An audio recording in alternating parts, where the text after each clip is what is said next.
Lah, yang berikutnya yang nggak kalah penting soal metodologi ya. Teman-teman pelapor menjelaskan bagaimana mereka punya asumsi, punya analisa yang mereka yakini sebagai fakta, menyimpulkan A. Lah, yang di terlapor juga begitu, ngomong keyakinannya B, misalnya begitu. Lah, kami juga ngecek itu ke lapor, apa yang dilakukan oleh lapor, apa yang dilakukan oleh penyidik.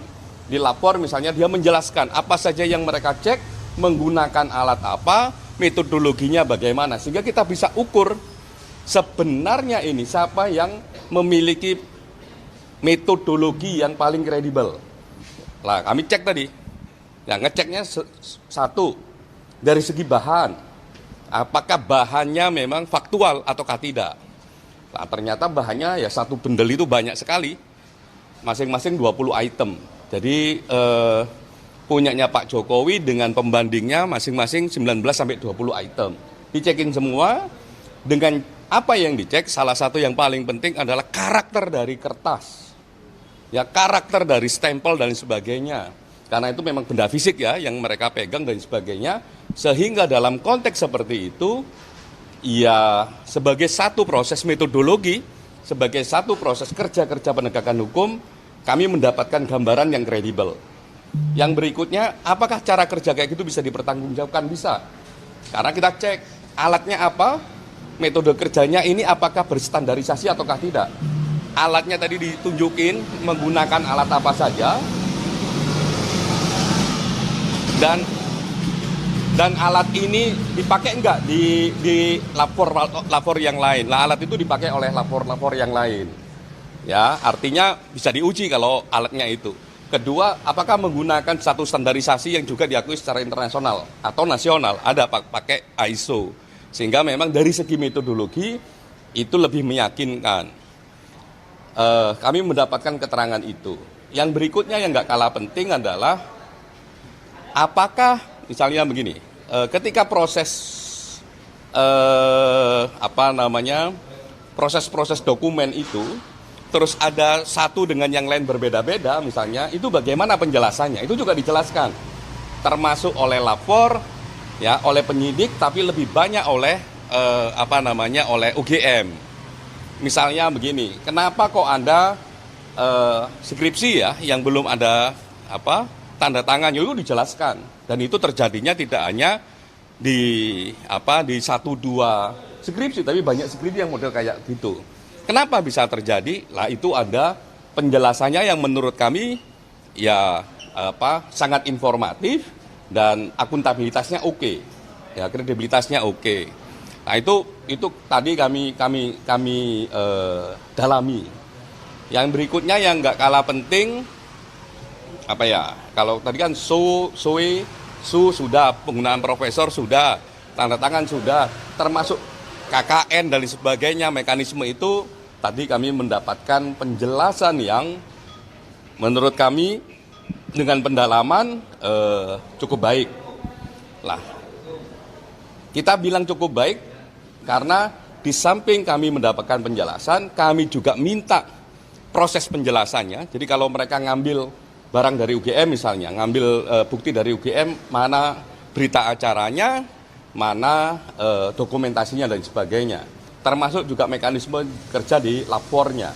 Nah, itu kami semua mendapatkan itu, dan prosesnya lumayan kredibel menurut kami. Nah, tadi juga ada ombudsman juga aktif, kami juga aktif. Bahkan dalam beberapa konteks Kompolnas lebih aktif untuk menggali sebenarnya ini apa sih fakta-fakta yang melatar belakanginya. Termasuk misalnya ada persoalan ini nilainya D. Wah, ini kok dia kok bisa lulus misalnya begitu. Kita tanya tadi. Karena kami cek ya di publik yang beredar apa, oh ini bisa nilainya D dan sebagainya, ada penjelasannya dan sebagainya. Dan menurut saya karena ada penjelasan dari otoritas UGM, ada kerangka SOP-nya dan sebagainya, ada aturan main yang dari UGM, ini kami anggap itu juga kredibel. Termasuk juga ada perbedaan tata letak huruf di dalam ijazah.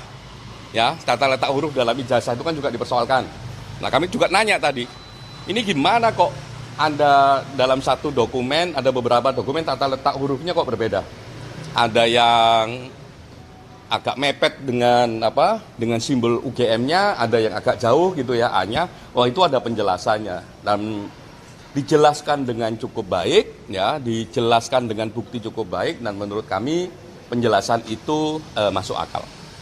Mungkin itu pengantarnya Mas Gubron. Berarti untuk saat ini proses gelar perkara ini sudah selesai atau masih akan berlanjut lagi? Sebagai satu proses gelar, tadi sampai pendalaman sudah selesai, masing-masing peserta gelar juga memberikan pandangannya, tinggal memang saat ini ditarik kesimpulan apa kesimpulannya, gitu ya. Kalau dari kami, dari segi agak luas gitu ya, kayak tadi kita jelaskan, dari segi proses, dari segi substansi, dari segi administrasi, ya, termasuk metodologi, itu bisa dijawab dengan baik, ya, dengan akuntabel, dan kami dikasih kebebasan, bahkan tidak hanya kami, tapi juga teman eksternal yang lain, itu dikasih kebebasan untuk bertanya pendalaman lebih dalam lah. Itu menurut saya proses yang kredibel dan penjelasannya bisa diterima. Karena kenapa bisa diterima? Satu, kami tidak hanya diberikan penjelasan informatif, tapi kami ditunjukkan buktinya, kami ditunjukkan bukti prosesnya, dokumentasi prosesnya, kami juga ditunjukkan alat yang digunakan, sehingga itu bisa kami terima. Artinya kalau tadi disebutkan tinggal kesimpulan, sudah dipastikan tidak akan ada gelar perkara lanjutan begitu atau pemeriksaan lanjutan? Masing-masing pihak sudah memberikan saran, ya.